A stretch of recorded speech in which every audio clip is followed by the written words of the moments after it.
Agatha Harkness को पहली बार हमने WandaVision सीरीज में देखा था, जहां वो एक विच के रूप में दिखाई गई थी जिसने जादुई नियम तोड़ दिए थे।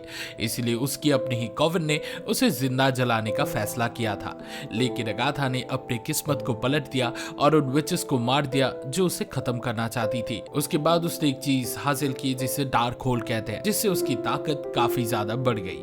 कई सालों बाद उसने वांडा मैक्सिमॉफ की प्रेजेंस को महसूस की जब वांडा ने वेस्ट व्यू के आसपास एक बड़ा जादू डाल दिया था ताकि अपने सपनों की जिंदगी वो जी सके। अगाथा ने वांडा की मैजिक को अपना बनाने के लिए कई ट्रिक्स के इस्तेमाल किए, लेकिन सब बेकार हो गए और वांडा ने अगाथा को एग्नेस नाम की एक नकली पहचान में कैद कर दिया।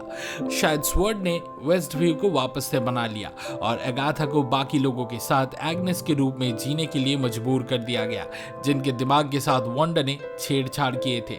अगाथा ऑल अलोंग के इवेंट्स WandaVision के 3 साल बाद होते हैं और इस मिनी सीरीज के पहले 2 एपिसोड्स में अगाथा अपनी यादें वापस पाती है और अपने शक्तियों को वापस पाने का प्लान बनाना शुरू करती है। सीरीज के शुरुआत में हमें अगाथा से वापस मिलाया जाता है जो अब डिटेक्टिव एग्नेस का रूप ले चुकी है। वेस्ट व्यू के पास उसे एक लाश मिलती है जिसे जेन डो कहा जा रहा है और इस लाश की डिस्क्रिप्शन वांडा मैक्सिमॉफ की तरफ इशारा करते हैं। Doctor strange in the multiverse of madness पे वांडा ने डार्क होल्ड का इस्तेमाल किया था जिसने उसे पागल बना दिया था, उसके हाथों को काला कर दिया था और उसे माउंट वंडरगोर के ऊपर एक महल में शरण लेने पर मजबूर कर दिया था। वहां डॉक्टर स्ट्रेंज, वोंग और अमेरिका सैविश ने उसे हरा दिया था और उसे उसी महल के नीचे दबा दिया गया था। तो जब हर्ब कहता है कि जेन डो को जैसे किसी भारी चीज ने क्रश किया हो और फिर जादू से जंगल में गिरा दिया हो, तो ऐसा लगता है जैसे मानो वांडा वंडरगोर में दबने से पहले किसी तरह वेस्ट व्यू आ पहुंची हो। लेकिन असल में ये सब एक प्लान है अगाथा की सच्चाई उसे याद दिलाने के लिए। शायद अगाथा को थोड़ा बहुत अंदाजा हो रहा है कि असली दुनिया में क्या हुआ है, या फिर वो अपने दिमाग में ये सोच रही है कि वांडा के साथ वेस्ट व्यू छोड़ने के बाद क्या हुआ होगा। रियो अगाथा को इस इल्यूशन को तोड़ने में मदद करती है और फिर से ऐसा लग रहा था जैसे ये कोई डिटेक्टिव शो का पार्ट है जहां अगाथा के आसपास वाले लोग इस शो के अलग अलग किरदार का रोल अदा कर रहे हैं। हर्ब अगाथा का कॉलीग है, डॉटी एक लाइब्रेरियन है, जोन्स चीफ ऑफ पुलिस है और नॉर्म एक पॉन शॉप का मालिक है। कुछ रेफरेंसेस अगाथा की असली जिंदगी से भी है, जैसे उसके घर में एक खाली बच्चे का कमरा जो शायद इस बात की तरफ इशारा करता है कि अगाथा का भी अपना एक बच्चा था। लेकिन चीजें तब टूटने लगती हैं जब 2 नए कैरेक्टर्स आते हैं, रियो और एक लड़का जिसे सिर्फ टीन कहते हैं। रियो को अगाथा की पुरानी दोस्त दिखाई जाती है और अगाथा को याद नहीं कि उसे रियो से नफरत क्यों थी। वो अगाथा को याद दिलाने की कोशिश करती है लेकिन अगाथा उस सवाल को टालती रहती है। टीन नाम के लड़के को एक चोर दिखा जाता है जो अगाथा के घर घुस तो जाता है लेकिन कुछ भी नहीं चुराता। जब अगाथा उससे पूछताछ करती है तो और भी ज्यादा क्लियर हो जाता है कि वो अभी भी वांडा के इल्यूशन में कैद है, क्योंकि उसके असली घर के कुछ एलिमेंट्स इस इल्यूशन में घुसने लगते हैं। जब अगाथा दोबारा जेन डो की बॉडी का इन्वेस्टिगेशन करने जाती है तो अचानक मॉग से वो बॉडी गायब हो जाती है। रियो अगाथा को एक आखिरी मौका देती है वांडा के जादू से बाहर निकलने के लिए। अगाथा अपनी सारी लेयर्स उतार देती है जो सब WandaVision के रंगीन किरदारों से बनी हुई थी और वो वापस असली वेस्ट व्यू में लौट आती है। अगाथा अपनी शक्तियां वापस पाने का प्लान बनाती है और अपने घर से नंगी बाहर जाके हर्ब से मिलती है जो असल में उसका पड़ोसी है, कोई डिटेक्टिव नहीं। हर्ब उसे बताता है कि WandaVision के इवेंट्स के 3 साल बीत चुके हैं और इन 3 सालों में अगाथा नॉर्मल रह रही थी। हालांकि वो अपने पड़ोसियों के बाउंड्रीज का ध्यान नहीं रखती थी, लेकिन कुछ दिनों से वो ट्रू क्राइम शोज में बहुत ही ज्यादा घुस गई थी जो शायद उसे वांडा के जादू से निकलने में मदद की थी। अब जब अगाथा को अपने होश आ गए हैं उसे पता चलता है कि उसके पास अब उसकी ताकत नहीं बची। उसका बेसमेंट जो जादुई चीजों से भरा होता था अब एक साधारण सा बेसमेंट बन गया है। सीनियर स्क्रैची अगाथा का पेट रैबिट अब ठीक है। बेसिकली अगाथा के पास अब कुछ नहीं बचा तो वो वापस अपनी पुरानी शक्तियों को नहीं पा सकती।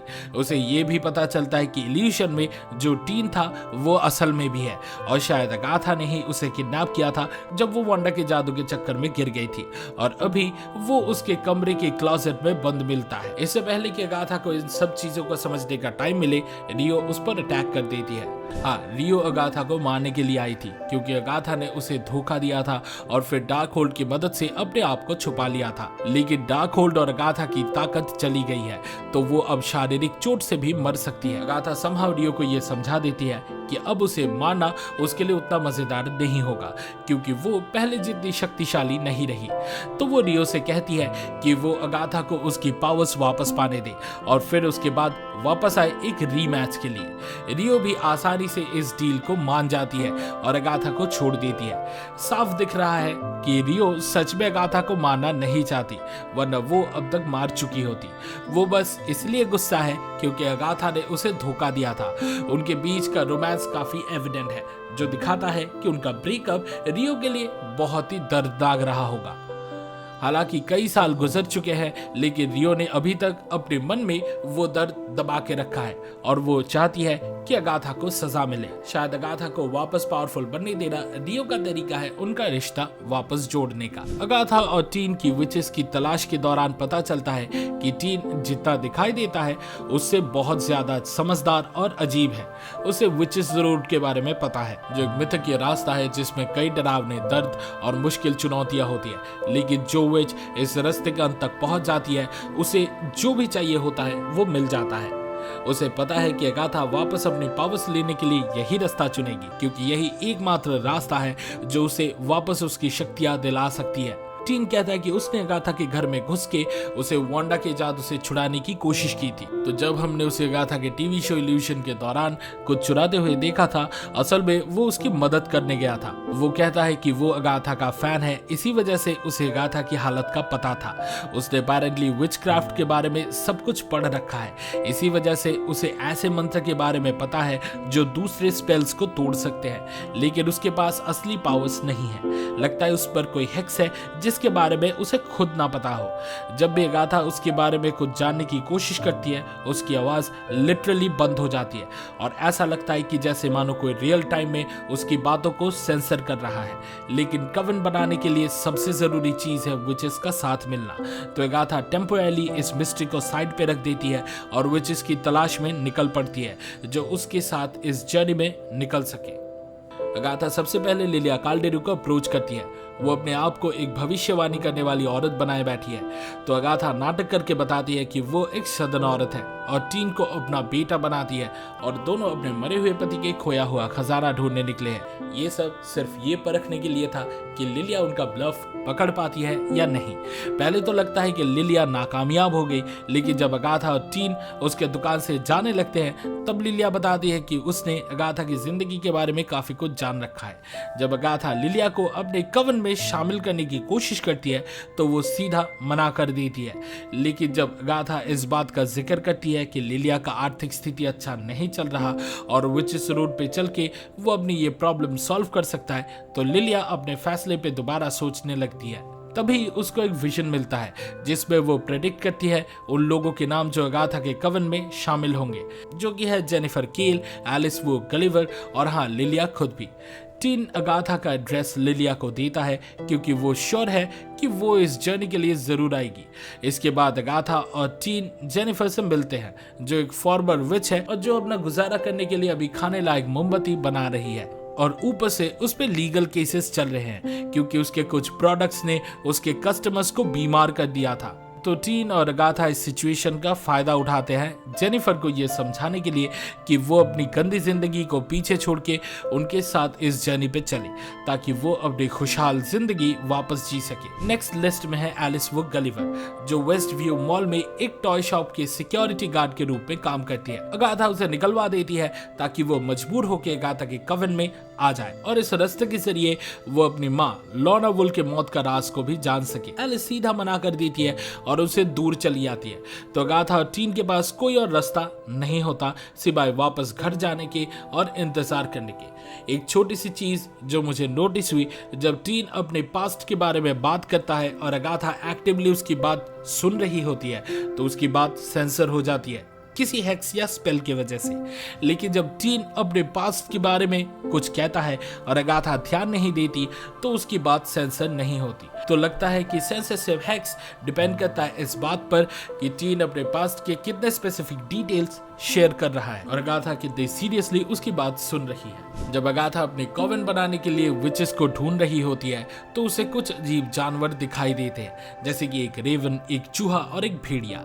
अगाथा डायरेक्टली इनको एड्रेस नहीं करती, लेकिन ये साइंस कुछ बड़ी मुसीबत के आने का इशारा लगते हैं। खैर, अभी के लिए अगाथा लास्ट साइन यानी भेड़िया को इग्नोर करती है और अपने नए कवन पर ध्यान देती है, लेकिन जेनिफर, लिलिया और एलिस सब मिलकर बताते हैं कि उनके पास एक विच कम है। ब्लड ऑफ द विचेस के हिसाब से एक कवन को एक ऐसी विच की जरूरत होती है जिसके पास पृथ्वी की शक्तियां हो ताकि विचेस रोड तक पहुंचा जा सके। उसके बिना कवन रोड को एक्सेस नहीं कर पाएंगे। ये बात क्लियर होती है कि ये लास्ट विच रियो है, जो लिलिया के लिस्ट में ब्लैक हार्ट से सिग्निफाई की गई है, लेकिन अगाथा के कॉम्प्लिकेटेड रिश्तों के कारण वो रियो को अपनी टीम में नहीं लाना चाहती।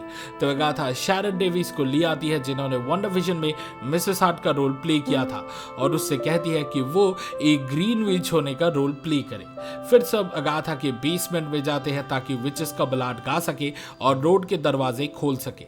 इसी बीच टीन देख रहा होता है कि कुछ विचेस अगाथा के घर की तरफ बढ़ रहे हैं, शायद ये सलेम 7 है। जैसे ही वो अंदर आने लगते हैं, अगाथा अपने दोस्त विचेस को प्रोवोक करती है ताकि वो उनकी शक्तियां सोख सके, लेकिन विचेस अगाथा का प्लान समझ जाती है और किसी भी तरह से कोऑपरेट करने से मना कर देती है।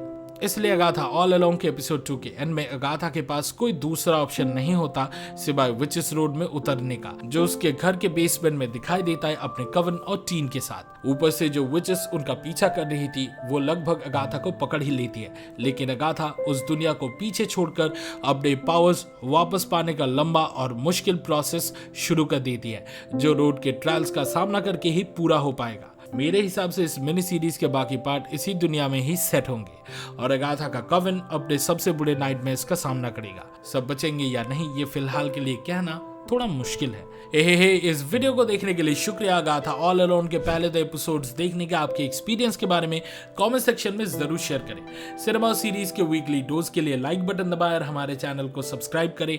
अगले वीडियो में मिलते हैं और फिलहाल के लिए we are signing off. Goodbye and I will B